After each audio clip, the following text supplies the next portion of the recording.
एक लड़का था, वो काफी गरीब था। उसके पास ना तो कुछ खाने को था और ना ही रहने को घर था। वो अपने दोस्त के घर रहा करता था। उसने एक छोटी सी कंपनी में पेंटिंग का काम करना शुरू कर दिया। धीरे धीरे उसके पास काफी पैसे भी हो गए। बाद में वह काफी धनी भी हो गया, लेकिन अभी भी उसके अंदर कुछ कमी का एहसास होता था। जब वह छोटा था तभी उसके माता पिता इस दुनिया से चले गए थे। उसने कभी प्रेम को नहीं जाना था। एक दिन जब वह अपने किसी काम से बाहर गया था तो उसे एक लड़की दिखी जो कि काफी अच्छी और खूबसूरत थी। उसको देखते ही इस लड़की को उस लड़के से प्रेम हो गया। वह काफी देर तक उस लड़के को देखती रही। कुछ देर बाद वह लड़की वहां से चली गई। कुछ दिनों तक यह लड़का उस लड़की को खोजता रहा, लेकिन वह लड़की न मिली। लेकिन नियति ने उस लड़की से इस लड़के को मिला दिया। वो लड़की इस लड़के के घर काम की तलाश में आई थी। लड़के ने लड़की को तुरंत घर के काम के लिए रख लिया। जब वह लड़की इस लड़के इस मिलने आई थी तो उस समय इस लड़के ने कुछ शब्द भी साफ से नहीं बोल पा रहा था, जिससे लड़की को लगा कि यह लड़का गूंगा है। लड़का भी जान गया था कि यह लड़की हमें गूंगा समझती है। इसके साथ ही साथ यह लड़की समझ गई थी कि यह लड़का इस घर का नौकर है, ना कि मालिक है। अब जब भी यह लड़का उस लड़की के पास जाता तो गूंगा बन जाता है। धीरे धीरे वह लड़की इस लड़के पर काफी रहम खाने लगी। अब उसे इस लड़के के लाचारी पर प्यार होने लगा।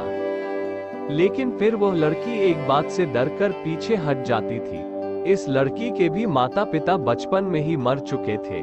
इस लड़की को इसके चाचा ने पाला था और वह चाहता था कि वह जब तक जिंदा रहे यह लड़की उसके खाने और पीने का पैसा दे। लड़की का प्रेम हद से भी बाहर जाने लगा।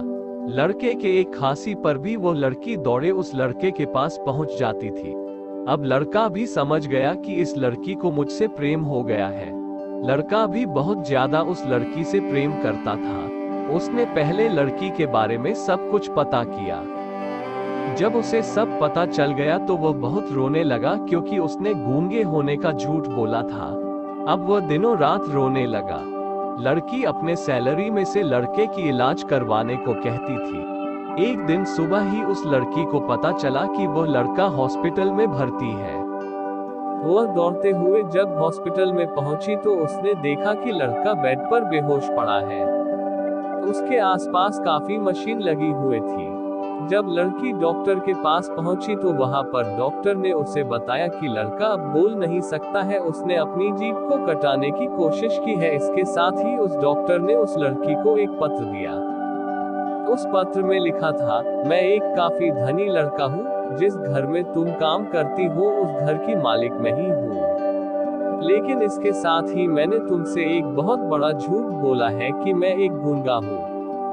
अब इस झूठ का प्रायश्चित करने के लिए मैं ऐसा काम करने जा रहा हूँ। इसके साथ ही तुम मेरे घर से मेरे मैनेजर से पैसों को लेकर अपने चाचा को दे देना और एक नई जिंदगी की शुरुआत करना। अगर हो सके तो मुझे माफ कर देना, तुम्हारा दोषी।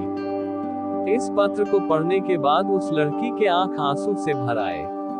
वह दौड़ते हुए मंदिर में गई। उसने भगवान के सामने कसम खाया कि जब तक वह लड़का बोलने नहीं लगता है तब तक वह कुछ नहीं खाएगी, भले ही वह मर क्यों न जाए। इधर डॉक्टर भी उस लड़के की इलाज कर रहे थे। ईश्वर ने दोनों के मन की बात काबूल कर लिए और अब लड़का बोलने लगा, लेकिन वह अपनी याददाश्त को खो गया। अब उसे कुछ भी नहीं याद था। अब इसके बाद लड़की ने उसके याददाश्त के लिए काफी कुछ किया, लेकिन याददाश्त न आ सका।